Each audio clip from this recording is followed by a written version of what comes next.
Nasib istri Ferdy Sambo, Putri Chandrawati yang tidak ditahan jadi sorotan meski ditetapkan sebagai tersangka. Dia bersama suaminya terlibat pada kasus kematian Brigadir Nofriansah Yosua Huta Barat. Status tersangka Putri menyusul sang suami, Irjen Ferdy Sambo yang lebih dulu sandang status tersangka kasus kematian Brigadir Yosua.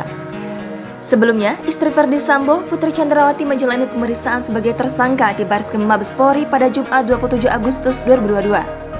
Namun, Putri Chandrawati tidak ditahan oleh kepolisian.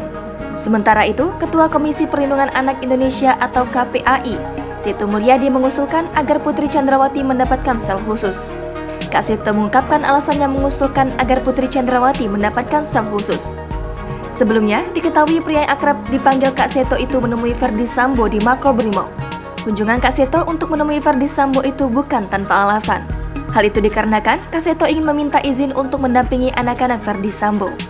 Terlebih, diketahui Ferdy Sambo dan Putri Chandrawati masih memiliki anak balita yakni berusia 1,5 tahun. Selain itu, anak-anak Ferdy Sambo yang sudah remaja pun disebut mengalami perundungan atau dibully dari berbagai pihak.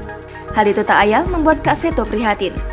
Setelah menemui Ferdy Sambo, Kak Seto sendiri juga mengaku akan segera bertemu dengan Putri Chandrawati. Kak Seto menilai bahwa sebaiknya istri Ferdy Sambo itu mendapatkan sel khusus.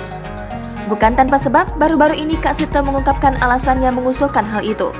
Dikutip dari Kompas.com, pada Jumat 26 Agustus lalu, Kak Seto menegaskan bahwa ia tak meminta hal tersebut. Namun, dirinya hanya memberikan ide atau pandangan dalam kasus yang melibatkan Putri Chandrawati. Menurutnya, hal ini justru akan membuat seseorang sadar dan cenderung tidak akan mengulangi kesalahannya. Bahkan, tambah Kak Seto, hal ini merupakan hasil dari penelitian di beberapa negara. Kak Seto mengungkapkan bahwa dirinya juga diundang oleh Polri untuk mengunjungi anak-anak Ferdy Sambo. Namun, ia menyerahkan penanganan anak-anak mereka pada institusi Polri. Ia juga menegaskan bahwa usulannya itu tidak berkaitan dengan status Putri, yang merupakan istri ex-Kadipropam Polri. Jangan lupa subscribe, share, komen, dan like ya!